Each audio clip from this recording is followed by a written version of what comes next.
పాకిస్తాన్కు అంతర్జాతీయ గొంతుగ్గా మారి భారత్పై ఒక ఫేక్ ప్రచారం చేస్తున్న పాక్ లెఫ్టినెంట్ జనరల్ అహ్మద్ షరీఫ్ చౌదరి ఓ అంతర్జాతీయ ఉగ్రవాది కొడుకు.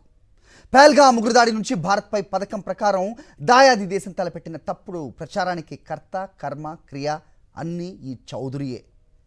చౌదరి భారత్ పాక్ యుద్ధం గురించి పాక్ తరపున 4 రోజులుగా అధికారికంగా బయట ప్రపంచానికి చెబుతున్నాడు. అయితే ఆ చౌదరి కుటుంబ నేపథ్యంపై ఒక ప్రత్యేక కథనం చూద్దాం.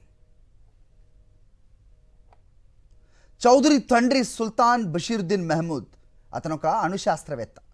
పాక్ అణ్వాయుధ పిత అబ్దుల్ కదీరా ఖాన్తో కలిసి అణుబాంబు తయారీలో కీలక పాత్ర పోషించాడు. కానీ నిజానికి అతను కరుడుగట్టిన మతోన్మాది, అంతకుమించి పేరు మోసిన ఉగ్రవాది.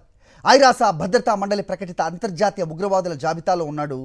పాక్ అణ్వాయుధ పరిజ్ఞానాన్ని అంతర్జాతీయ ఉగ్రవాద సంస్థ అల్ ఖైదా చేతిలో పెట్టాడు. బషీరుద్దీన్ 2001లో ఐక్యరాజ్యసమితి అంతర్జాతీయ ఉగ్రవాదిగా ప్రకటించింది. బిన్ లాడెన్ ఉగ్ర కార్యకలాపాలకు ఆర్థికంగా వ్యూహాత్మకంగా దన్నుగా నిలుస్తున్నాడని స్పష్టంగా పేర్కొంది. అదే ఏడాది పాక్ ఐఎస్ఐ అతన్ని అరెస్ట్ చేసింది. అలాంటి కుటుంబ నేపథ్యం ఉన్న లెఫ్టినెంట్ జనరల్ చౌదరి ఇప్పుడు భారత్పై ఇబ్బడి ముబ్బడిగా ఫేక్ న్యూస్ ప్రచారం వ్యాప్తి చేస్తున్నాడు. భారత సైన్యం చేతిలో పాక్ రోజు చావు దెబ్బలు తింటున్నా అతను మాత్రం ఆ వాస్తవాలను పూర్తిగా కప్పిపుచ్చడమే కాదు, తిప్పి రాస్తున్నాడు. అంతేకాదు, పాక్ ఆర్మీ చీఫ్ జనరల్ మునీర్ది కూడా పూర్తిగా జిహాదీ నేపథ్యం. ఆయన తండ్రి సయ్యద్ సర్వర్ మునీర్ ఓ మద్రసాలో ఇస్లాం బోధకుడు. ఆ ఛాయల్లో పెరిగిన మునీర్ కూడా కరుడుగట్టిన మతోన్మాదిగా మారాడు.